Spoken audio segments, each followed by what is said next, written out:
मैं doctor Apurva Mathur, assistant professor ADST, government Pangad PG college Pali से। आज हम अध्ययन करेंगे गैर व्यापारिक संस्थाओं के लेखे बनाते समय कुछ विशिष्ट मदें होती है, उनका हमको अध्ययन करना है।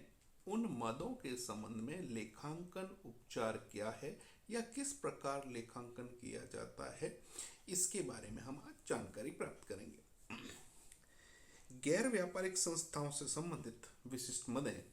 पहली मद है हमारे पास प्रवेश शुल्क। गैर व्यापारिक संस्थाओं में किसी सदस्य के प्रथम बार सदस्य बनने पर उससे प्रवेश शुल्क लिया जाता है। यह प्रवेश शुल्क सामान्यतः एक संस्था के सदस्य से एक बार ही लिया जाता है। यदि संस्था के नियम यह कहते हैं कि प्रवेश शुल्क को हम आयगत मानेंगे, तो संस्था के लेखों में उसे आयगत मान के लेखांकन उपचार किया जाएगा।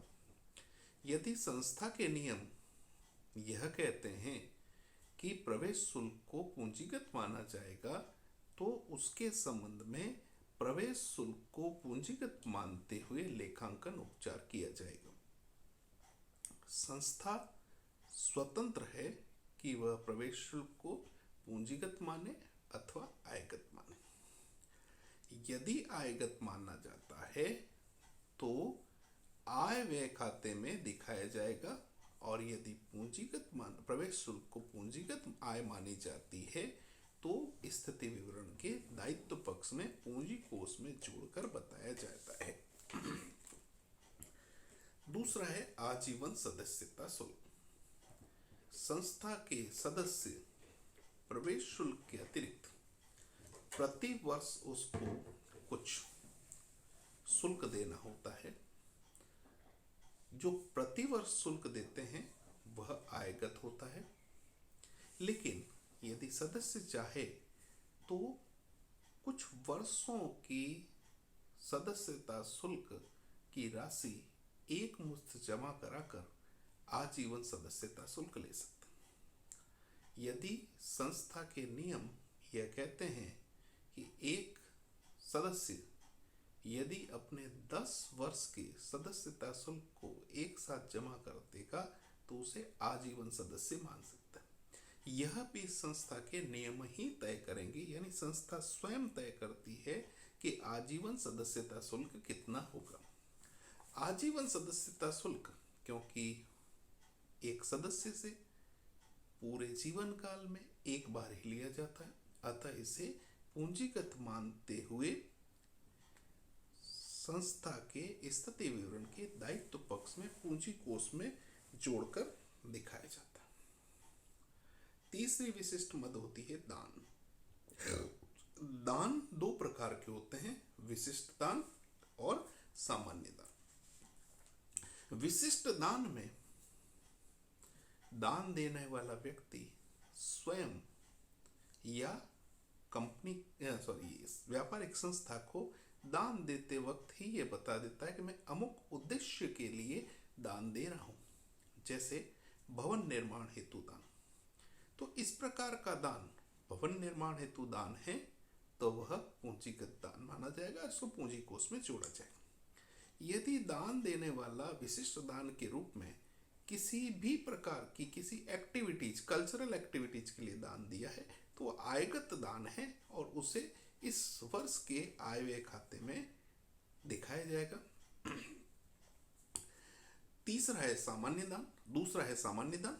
सामान्य दान वह है जो आयगत दान होते हैं, लेकिन संस्था के नियम इस प्रकार से बनाए जा सकते हैं कि अमुक राशि से ज्यादा का जो दान है वह पूंजीगत माना जाएगा। संस्था के जो नियम है उस आधार पर पूंजीगत और आयगत माना जा सकता है।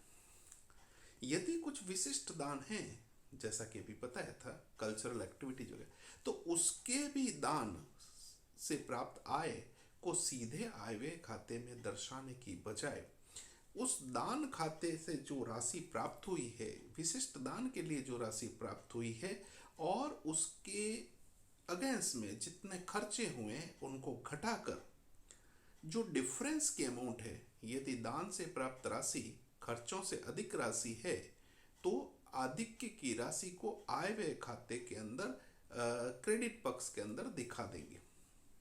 यदि व्यय की राशि आय की राशि से अधिक है या कमी है तो ऐसी दशा में अंतर की राशि को आय व्यय खाते के अंदर दिखाया जाता है, न कि सारे के सारे खर्चों को, न कि सारे के सारे आय को आय व्यय खाते में दिखाया जाता है। कुछ विशिष्ट कोष बनाती है। गैर व्यापारिक संस्थाएं किसी विशेष कार्य करने के लिए विशिष्ट कोष बनाती हैं, जैसे लाइब्रेरी की स्थापना करनी है, जैसे कोई संपत्ति खरीदने के लिए कोष बनाना है। तो इस प्रकार के विशिष्ट कोष होते हैं और विशिष्ट दान को इन विशिष्ट कोष में जमा कर कंपनी की पूंजी कोष के साथ में जोड़कर बताया जाता है। जैसे हमने स्पोर्ट्स फंड बना दिया, या हो सकता है जैसे आईपीएल वगैरह के मैच कराने हैं उनके लिए यदि कोष बना दिया है तो हो सकता है 3, 4, 5 साल से इस प्रकार के कोष बनाए जाते हैं। जब इसी प्रकार का विशिष्ट कोष बना दिया जाता है तो उससे संबंधित सारी आय की मदें और व्यय की मदें उस कोष के अंदर ही दिखाई जाएगी, उसको आय व्यय खाते के अंदर नहीं दिखाई। सरकार व अन्य संस्थाओं से सहायता। कभी कभी किसी प्रकार की जो संस्थाएं हैं उसको सरकार या दूसरे एनजीओ से सहायता प्राप्त होती। यह सहायता भी पूंजीगत और आयगत हो सकती है। संस्था के दैनिक कार्य को करने के लिए यदि कोई सहायता प्राप्त हुई है तो वह आयगत सहायता होगी और उसे आय व्यय खाते में दिखाएंगे। और यदि किसी विशिष्ट कार्य करने के लिए सहायता या सब्सिडी हमको प्राप्त हुई है तो उसको हम पूंजी कोष में जोड़ेंगे। जैसे भवन निर्माण है तो किसी संस्था से या सरकार से 5 लाख रुपए प्राप्त हुए तो यह जो विशिष्ट कोष है उसके साथ में जोड़ के दिखाएंगे, इसे आयगत नहीं माना जाएगा। तो सरकार द्वारा या किसी दूसरी संस्था द्वारा जिस उद्देश्य के लिए दिया गया उस उद्देश्य के आधार पर इसको पूंजीगत या आयगत में बांटा जाएगा। पुराने समाचार पत्र पत्रिकाओं की बिक्री से जो आय होती है उससे सामान्यतः आयगत आय माना जाता है और आय व्यय खाते में दिखाया जाता है। इसी प्रकार पुरानी संपत्तियों की बिक्री से हमें जो राशि प्राप्त होती है वह हम संबंधित जो संपत्ति है उससे विक्रय से जो राशि प्राप्त होती है पूंजीगत प्राप्ति होती, तो संबंधित संपत्तियों में से माइनस कर देंगे, घटा देंगे, और यदि नई हमने संपत्ति प्राप्त की है तो उसे उस संपत्ति में जोड़ देंगे। हाँ, संपत्ति बेचने पर जो हानि या लाभ हुआ है उसे आय व्यय खाते के डेबिट या क्रेडिट पक्ष के अंदर दिखाएंगे। चिट्ठा। जो गैर व्यापारिक संस्था हैं उनका चिट्ठा व्यापारिक संस्थाओं से थोड़ा सा भिन्न होता है। इन चिट्ठों के दायित्व पक्ष में पूंजी कोष दिखाया जाता है और विविध विशिष्ट प्रकार के जो हमारे पास में कोष बनाए हैं उसको इस पूंजी कोष में दिखाया जाता है। गत वर्ष के अंत में कोई आउटस्टैंडिंग लायबिलिटीज है तो उसे इस वर्ष के आय व्यय खाते के अंदर भुगतान कर दी है तो दिखाएंगे, और यदि पेंडिंग रह गया है तो इस चालू वर्ष में कोई अदद दायित्व रह गया उसको जोड़कर चिट्ठे के दायित्व पक्ष में दिखाएंगे। इसी प्रकार चिट्ठे के संपत्ति पक्ष के अंदर जो संपत्तियां हैं जिनमें से संपत्तियों को बेच दी गई है उनको घटा देंगे, हाश की राशि को घटा देंगे, और नई संपत्तियों जो इस वर्ष प्राप्त की है उसको ऐड कर देंगे, जोड़ के दिखा देंगे। इसी प्रकार कुछ कोष जो बना रखे हैं उन कोषों को जिस उद्देश्य के लिए बना रखा है उसके लिए हम अलग से कोष का निर्माण करते हैं और वह कोष की राशि पूंजी कोष के साथ जोड़कर चिट्ठे के दायित्व पक्ष में दिखाया जाता है। यहाँ ध्यान रखना है कि सामान्य कोष और विशिष्ट कोष में फर्क है।